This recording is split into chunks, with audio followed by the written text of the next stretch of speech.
कल्पना कीजिए कि हम अगल-बगल बैठे हैं। कोई शोर नहीं, कोई व्यवधान नहीं और मैं आपसे कुछ ऐसा कहता हूँ जो अधिकतर लोग सीधे तौर पर कभी नहीं कहेंगे। आप में अनुशासन की कमी नहीं है। आपके अंदर एक ऐसा पैटर्न है जो आपको सालों से चुपचाप प्रशिक्षित कर रहा है और अब यह ऑटो पायलट मोड पर चल रहा है। क्योंकि अगर आप सच कहें तो आपने इसे पहले ही महसूस कर लिया होगा। शायद ज़ोरदार या नाटकीय तरीके से नहीं, लेकिन छोटे-छोटे लगातार संकेतों में। कुछ सुबहों को शरीर में हल्का सा भारीपन महसूस होना, किसी ज़रूरी काम को शुरू करने से पहले होने वाली देरी, ध्यान का पहले से ज़्यादा तेज़ी से भटक जाना, मन में उठने वाली वो दबी हुई आवाज़, मैं इसे बाद में कर लूँगा, और फिर पता नहीं कैसे वो बाद कभी आता ही नहीं।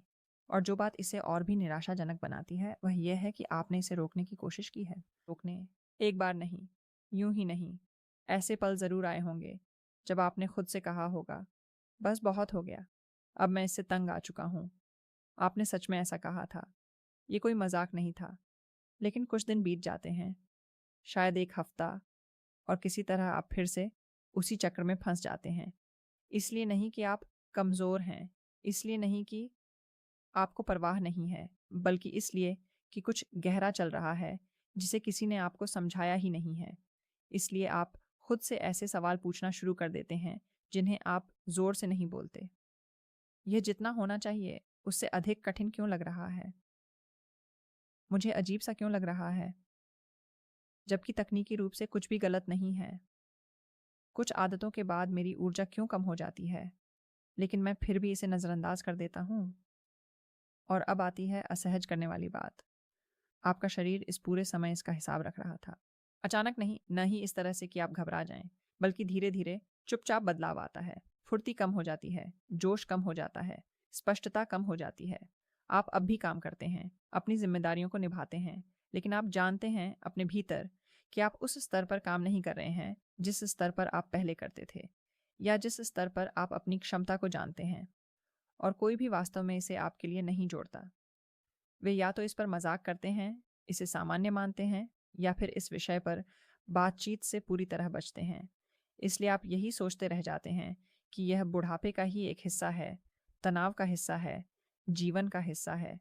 लेकिन अगर ऐसा नहीं हुआ तो क्या होगा? अगर यह एक ऐसा चक्र है जो समय के साथ बनता चला गया, बिना आपकी जानकारी के ही मजबूत होता चला गया, और अब यह आपके सोचने, महसूस करने और हर दिन आपके व्यवहार को प्रभावित कर रहा है?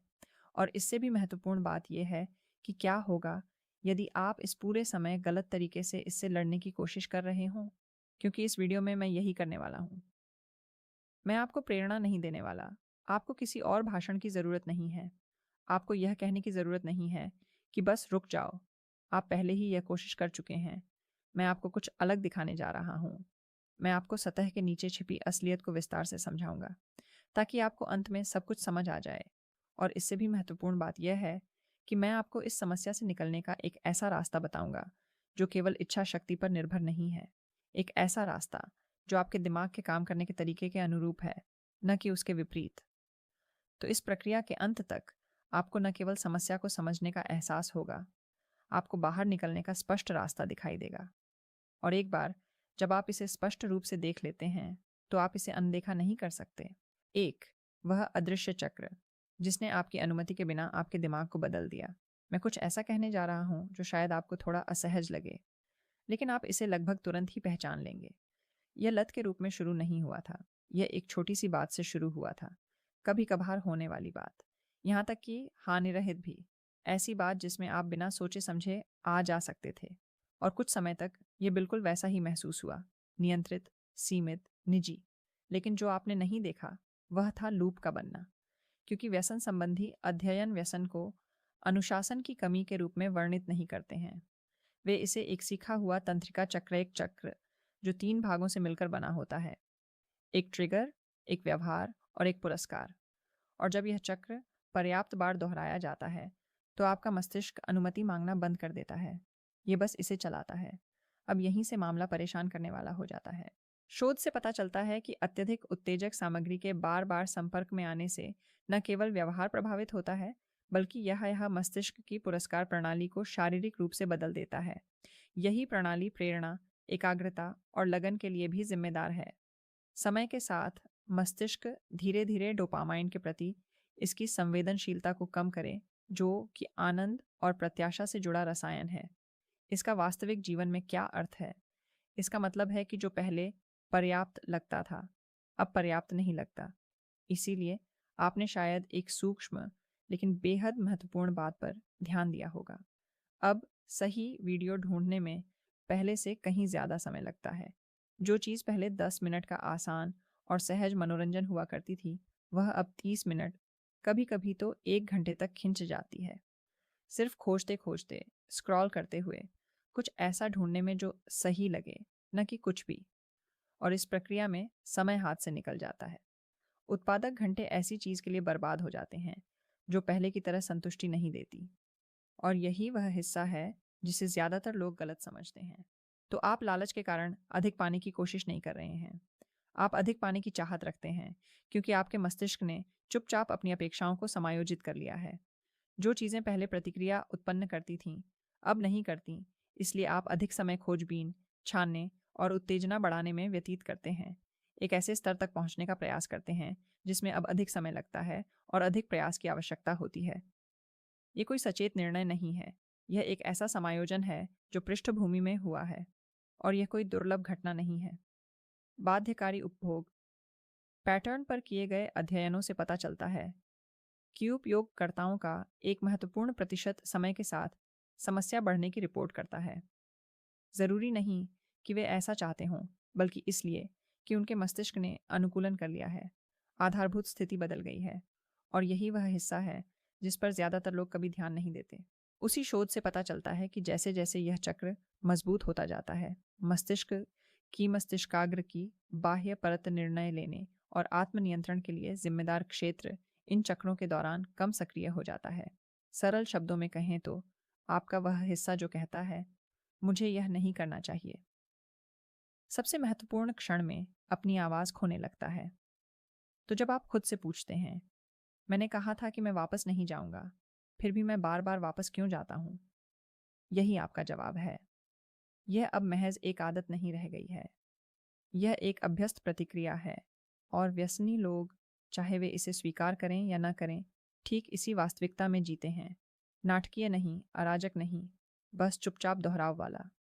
एक ऐसा चक्र जो तब सबसे ज़्यादा सक्रिय होता है जब वे थके हुए होते हैं, ऊब चुके होते हैं, या किसी ऐसी चीज़ से बचने की कोशिश कर रहे होते हैं जिसका वे सामना नहीं करना चाहते।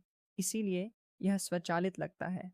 इसीलिए ऐसा लगता है कि यह बस यूं ही हो जाता है, क्योंकि असल मायने में ऐसा ही होता है। अब यहाँ एक ऐसा आंकड़ा है जिस पर आपको रुककर सोचने की ज़रूरत है। व्यसन संबंधी शोध लगातार यह दर्शाता है कि एक बार जब इस तरह का व्यवहारिक चक्र गहराई से मजबूत हो जाता है, तो लत लगने की दर मादक पदार्थों की लत के समान हो सकती है, बिना किसी सुनियोजित हस्तक्षेप या रणनीति के। कभी कभी यह दर 40% से 60% के बीच होती है। एक सेकंड के लिए इसके बारे में सोचिए। इसका मतलब यह है कि केवल इच्छा शक्ति के बल पर धूम्रपान छोड़ने की कोशिश करने वाले लगभग आधे लोग उसी चक्र में वापस फंस जाते हैं। इसलिए नहीं कि वे कमज़ोर हैं, लेकिन क्योंकि वे लड़ने की कोशिश कर रहे हैं प्रशिक्षित प्रणाली, अप्रशिक्षित प्रयास से। और अगर आप इसे सुन रहे हैं और आपके भीतर कहीं से दबे स्वर में यह आवाज़ आ रही है, यह जानी पहचानी सी लग रही है, तो आप कल्पना नहीं कर रहे हैं। आप पहले ही इस चक्र को महसूस कर चुके हैं। आपके पास इसे व्यक्त करने के लिए शब्द ही नहीं थे। और जब आप इसे स्पष्ट रूप से देख लेते हैं, तो आपको कुछ ऐसा एहसास होने लगता है जो सब कुछ बदल देता है। यह कभी भी संयोगवश नहीं हुआ था, यह बना था। तो आपका मस्तिष्क अब पहले की तरह प्रतिक्रिया क्यों नहीं करता? चलिए कुछ देर के लिए स्पष्टीकरणों से हटकर ईमानदारी से बात करते हैं। एक समय था जब आप इससे कहीं अधिक बुद्धिमान महसूस करते थे। परिपूर्ण नहीं, अजेय नहीं, लेकिन वर्तमान। आप बैठ सकते हैं, ध्यान केंद्रित कर सकते हैं, काम कर सकते हैं, और वास्तव में उससे कुछ महसूस कर सकते हैं। गति का एहसास, नियंत्रण का एहसास। अब यह अलग महसूस होता है।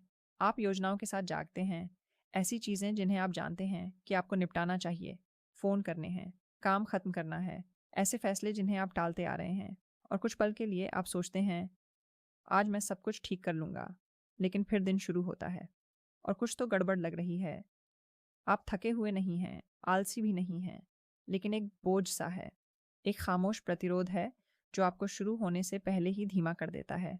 इसलिए आप कुछ झटपट करने वाला, कुछ आसान सा काम ढूँढते हैं, बस थोड़ी राहत पाने के लिए। आप खुद से कहते हैं कि यह सिर्फ एक पल के लिए है, लेकिन पल बड़े ही लंबे हो जाते हैं और देखते ही देखते समय फिर से बीत जाता है। नाटकीय ढंग से नहीं, बस चुपचाप। 1 घंटा यहाँ, 30 मिनट वहाँ, इतना समय कि आपका पूरा दिन बदल जाता है और आपको पता भी नहीं चलता कि कब समय निकल गया। फिर वो एहसास आता है। ये कोई ज़ोरदार, स्पष्ट अपराध बोध नहीं है, बस एक शांत जागरूकता है, एक धीमी सी आवाज़ जो कहती है, तुमने यह पहले भी किया है, और आप इसे नज़रअंदाज करने की कोशिश करते हैं। आप आगे बढ़ते हैं, आप कुछ और काम चुन लेते हैं, लेकिन आपकी ऊर्जा पहले जैसी नहीं रहती। आपका ध्यान पहले की तरह केंद्रित नहीं हो पाता। यहाँ तक कि जब आप काम करने बैठते हैं, तब भी आपका मन भटकता रहता है। आप अपना फ़ोन देखते हैं, आप टैब बदलते हैं, आप हिचकिचाते हैं, और अपने भीतर, तुम जानते हो कि तुम पहले ऐसे नहीं थे। आपको अपना वो रूप याद है जिसे इस निरंतर बदलाव की ज़रूरत नहीं थी। आपका वो रूप जो असुविधा से बचने के बजाय उसका सामना कर सकता था। आपका वो रूप जिसे हर चीज़ के पीछे मंडराते इस धुंधलेपन का एहसास नहीं होता था। लेकिन अब ऐसा लगता है कि आप हमेशा उस पुराने रूप में वापस आने की कोशिश कर रहे हैं और कभी भी पूरी तरह से उस तक नहीं पहुंच पा रहे हैं। और यह वह हिस्सा है जिसे ज़्यादातर लोग खुलकर नहीं कहते। अब यह सिर्फ समय की बात नहीं रह गई है। ये इस बारे में है कि दिन के अंत में आप अपने बारे में कैसा महसूस करते हैं। क्योंकि जब दिन ढलने लगता है और सब कुछ शांत हो जाता है, तो एक ऐसा क्षण आता है जब आप आत्मनिरीक्षण करते हैं। जानबूझकर नहीं, बस यूं ही हो जाता है। और उस क्षण में आपको असफलता का एहसास नहीं होता, लेकिन आपको ऐसा भी नहीं लगता कि आप पहले जैसे हैं। आपको ऐसा महसूस होता है जैसे कोई ऐसा व्यक्ति हो जिसके पास समय था, क्षमता थी, इरादा था, लेकिन पूरी तरह से उपस्थित नहीं हुआ। और यही वो हिस्सा है जो आपके साथ हमेशा रहता है, न जोर से, न नाटकीय ढंग से, बस इतना कि अगले दिन तक आपका पीछा करे। तो आप फिर से जाग जाते हैं, उसी शांत वादे के साथ, कल मैं और बेहतर करूँगा। और आप सचमुच ऐसा ही सोचते हैं, लेकिन पैटर्न पहले से ही तैयार है और अब इसके लिए आपकी अनुमति की आवश्यकता नहीं है। 3 व्यसनी, जिस वास्तविकता में जीते हैं लेकिन जिसे वे शायद ही कभी पहचानते हैं, इस आदत के बारे में कुछ ऐसा है जिसे ज़्यादातर लोग खुलकर नहीं कहते। और अगर आप इसे लंबे समय से अपना रहे हैं, तो आप इसे पहले से ही जानते हैं। ये दिन में एक बार नहीं होता, ये कोई आकस्मिक घटना नहीं है, ये कुछ ऐसा है जो आपकी योजना से कहीं अधिक बार प्रकट होता है। कभी कभी 2 बार, कभी कभी 3 या 4 बार। हमेशा इसलिए नहीं कि आप ऐसा चाहते हैं, बल्कि इसलिए कि यह इच्छा आपकी अपेक्षा से कहीं अधिक तेजी से लौट आती है, चुपचाप, बार बार, एक ऐसे चक्र की तरह जो आपके सोचने से पहले ही खुद को रीसेट कर लेता है। और समय के साथ साथ कुछ और भी घटने लगता है। आप जितना सोचते हैं उससे कहीं अधिक अलग थलग पड़ जाते हैं। ऐसा नहीं कि आप नाटकीय ढंग से सबसे नाता तोड़ लें। आप लोगों से बात करते रहते हैं, आप मौजूद रहते हैं, आप अपना काम करते रहते हैं, लेकिन आंतरिक रूप से एक तरह का अलगाव होता है। एक निजी दुनिया जिसे कोई और नहीं देखता। एक ऐसा ढर्रा जो सिर्फ आपका है। और जितनी बार यह दोहराया जाता है, उतना ही यह अकेलापन आपको सहज लगने लगता है। क्योंकि यह अनुमान लगाने योग्य है। क्योंकि यह आपसे कुछ नहीं मांगता। क्योंकि यह आपको उस तरह से चुनौती नहीं देता जिस तरह एक वास्तविक संबंध देता है। और धीरे धीरे, बिना ध्यान दिए ही, आप उस नियंत्रित वातावरण को वास्तविक अंतःक्रियाओं की तुलना में अधिक पसंद करने लगते हैं, जिनमें प्रयास, धैर्य और उपस्थिति की आवश्यकता होती है। अब यहाँ से बात और भी पेचीदा हो जाती है। आप बार बार जिस चीज़ के संपर्क में आ रहे हैं वह वास्तविक नहीं है। ये देखने में असली लगता है, उस पल में यह असली सा महसूस होता है, लेकिन यह बनावटी है, संपादित है, डिज़ाइन किया गया है। कोण, समय, प्रतिक्रियाएं, सब कुछ एक खास प्रभाव पैदा करने के लिए समायोजित किया गया है। आप जो देख रहे हैं वह एक स्वाभाविक अनुभव नहीं है। यह एक ऐसा प्रदर्शन है जो आपका ध्यान खींचने के लिए बनाया गया है। और आप जितना अधिक इस तरह की सामग्री का सेवन करते हैं, उतना ही आपका दिमाग वास्तविकता को किसी ऐसी चीज़ के आधार पर आंकने लगता है जो असल में कभी वास्तविक होने के लिए बनी ही नहीं थी। इसलिए जब आप वास्तविक जीवन की परिस्थितियों में कदम रखते हैं, तो कुछ अजीब सा महसूस होता है। चीज़ें धीमी गति से चलती हुई महसूस होती हैं, कम तीव्र, कम परिपूर्ण, और आप हमेशा सचेत रूप से यह नहीं सोचते, ये सब मैंने जो देखा है उसकी वजह से है। लेकिन तुलना फिर भी चुपचाप पृष्ठभूमि में होती रहती है, और यहीं से असंतोष की शुरुआत होती है। इसलिए नहीं कि वास्तव में कुछ गलत है, लेकिन क्योंकि आपकी अपेक्षाएं किसी कृत्रिम चीज़ से प्रभावित हुई हैं, और अगर इस पर रोक नहीं लगाई गई तो यह सिर्फ आंतरिक मामला बनकर नहीं रह जाता। इसका असर लोगों को देखने के आपके नज़रिए पर पड़ने लगता है। आप उनसे कैसे बात करते हैं, आप कितनी आसानी से दिलचस्पी खो देते हैं, आपका ध्यान कितनी जल्दी भटक जाता है। आप खुद को कम धैर्यवान, कम जागरूक और कम जुड़ाव महसूस करने लगते हैं। यहाँ तक कि तब भी जब आप किसी ऐसे व्यक्ति के साथ होते हैं जो वास्तव में आपकी परवाह करता है। और कुछ मामलों में यह और भी अधिक हानिकारक परिणाम देता है। किसी बेहतर चीज़ की निरंतर खोज, कुछ अधिक उत्तेजक, अधिक रोमांचक, आपकी अपेक्षाओं के अनुरूप। ऐसा ज़रूरी नहीं कि आप किसी व्यक्ति से नाखुश हों, बल्कि इसलिए कि समय के साथ आपका मानदंड धीरे धीरे विकृत हो गया है। तो आप हिलते हैं, आप अपना रुख बदलते हैं, आप कहीं और देखते हैं, हमेशा शारीरिक रूप से नहीं, बल्कि मानसिक रूप से, भावनात्मक रूप से। आपका ध्यान कहीं स्थिर नहीं रहता, और यह सब बिना किसी ऐसे स्पष्ट क्षण के घटित होता है जब आप कह सकें, यहीं से बदलाव आया। ये बस आपकी सामान्य दिनचर्या बन जाती है। पुनरावृत्ति का एक चक्र, वास्तविक जुड़ाव से बढ़ती दूरी, एक खामोश असंतोष जिसे आप पूरी तरह से नहीं समझ सकते। और सबसे खतरनाक हिस्सा क्या है, यह अतिवादी नहीं लगता, यह संभव लगता है। और यही कारण है कि यह सिलसिला जारी है। 4 बस रुक जाना आपके लिए कभी कारगर क्यों नहीं हुआ? यह सिर्फ आपका मनोरंजन ही नहीं करता, यह आपके दिमाग को और अधिक की आवश्यकता के लिए प्रशिक्षित करता है। और जब आप इसे अच्छी तरह समझ लेते हैं तो कुछ बात समझ में आ जाती है, क्योंकि अब सवाल बदल जाता है। अब सवाल यह नहीं है, मैं इसे क्यों नहीं रोक पा रहा हूँ। यह सवाल बन जाता है, मैं उस चीज़ को रोकने की कोशिश क्यों कर रहा हूँ जो मुझे इतने समय से प्रशिक्षित कर रही है, केवल इच्छा शक्ति का उपयोग करके। यहीं पर ज़्यादातर पुरुष अटक जाते हैं। आप इसे एक साधारण आदत की तरह मान रहे हैं, एक ऐसी चीज़ जिसे आप एक निर्णय, एक वादा या प्रेरणा के एक पल से रोक सकते हैं। लेकिन असल में आप एक ऐसी आदत से जूझ रहे हैं जो बार बार, अक्सर आपके सबसे बुरे समय में, आपके जीवन में दोहराई जाती रही है। इसलिए जब आप कहते हैं, मैं रुक जाऊंगा, तो आपका मतलब यही होता है। लेकिन जैसे ही तनाव वापस आता है, या ऊब हावी होने लगती है, या वही जानी पहचानी इच्छा जाग उठती है, आप शून्य से शुरुआत नहीं कर रहे होते। आप जिस चीज़ का सामना करने जा रहे हैं उसका पहले से अभ्यास किया जा चुका है, और इसीलिए यह लगातार जीतता रहता है। अब यहीं से चीज़ें बदलने लगती हैं।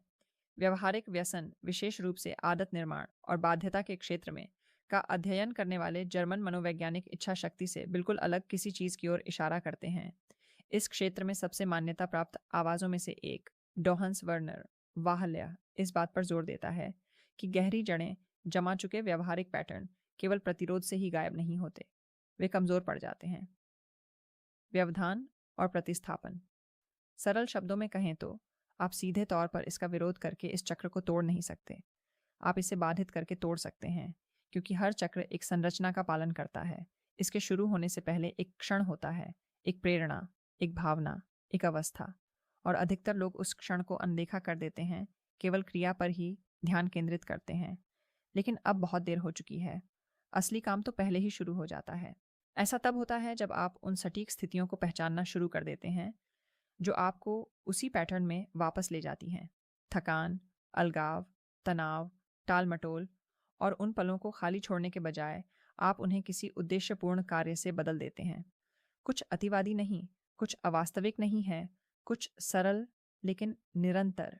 थोड़ी देर टहलना, माहौल में बदलाव, कोई ऐसा काम जिसमें आपका ध्यान केंद्रित करने की आवश्यकता हो।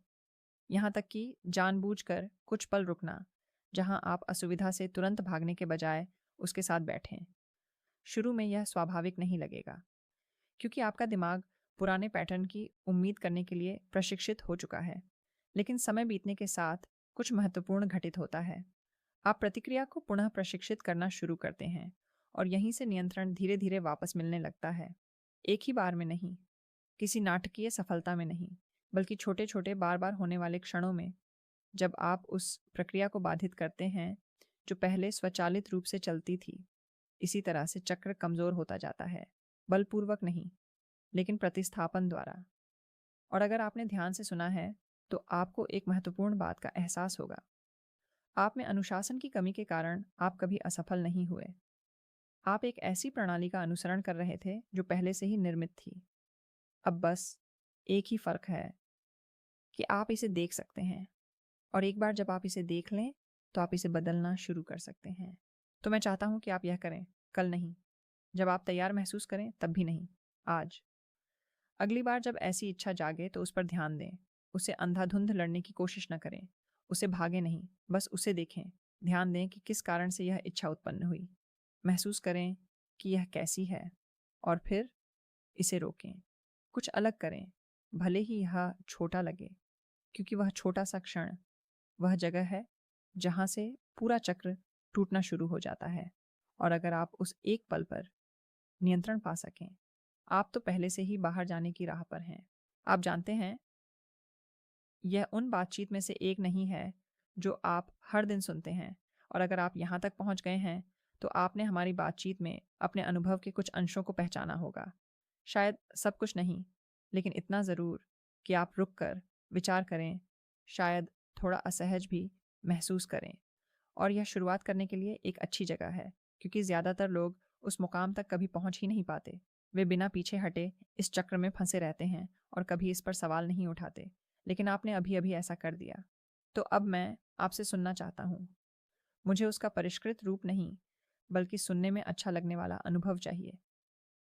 अगर आप भी इस समस्या से जूझ रहे हैं, अगर आपने महसूस किया है कि यह आपकी ऊर्जा, एकाग्रता, रिश्तों को प्रभावित कर रही है, या फिर अगर आपने धीरे धीरे इस पर काबू पाने का कोई तरीका खोज लिया है, तो कृपया उसे कमेंट्स में साझा करें। पढ़ने वालों की संख्या बोलने वालों से कहीं अधिक है, और कभी कभी एक ईमानदार टिप्पणी ही किसी दूसरे व्यक्ति को यह महसूस कराने के लिए काफ़ी होती है कि वह इस मामले में अकेला नहीं है। और अगर आप किसी ऐसे व्यक्ति को जानते हैं, कोई करीबी दोस्त, भाई, कोई ऐसा व्यक्ति जो शायद कभी स्वीकार न करे, लेकिन आप उसमें यह प्रवृत्ति देख सकते हैं, तो उनके साथ यह वीडियो साझा करें। उन्हें दोषी ठहराने के लिए नहीं, बल्कि उन्हें कुछ ऐसा बताने के लिए जो उन्होंने पहले कभी ना सुना हो। अगर इससे आपकी आंखें थोड़ी भी खुलीं, तो यही वीडियो को लाइक करने का कारण हो सकता है। और अगर आप इस विषय में और गहराई से जानना चाहते हैं, क्योंकि यह तो सिर्फ ऊपरी तौर पर बताया गया है, तो सब्सक्राइब करें। ये कोई एक बार की बातचीत नहीं है, ये एक श्रृंखला है, और अगले भागों में हम इसे और भी विस्तार से समझेंगे। पैटर्न, छिपे हुए प्रभाव, वे बातें जिनके बारे में बात नहीं होती, और सबसे महत्वपूर्ण बात, व्यावहारिक तरीके से वास्तव में नियंत्रण वापस कैसे लिया जाए। इसलिए आगे क्या आने वाला है उसे देखना न भूलें, क्योंकि एक बार जब आप इसे स्पष्ट रूप से समझने लगेंगे, आप इसे दोबारा उसी नज़रिए से नहीं देख सकते।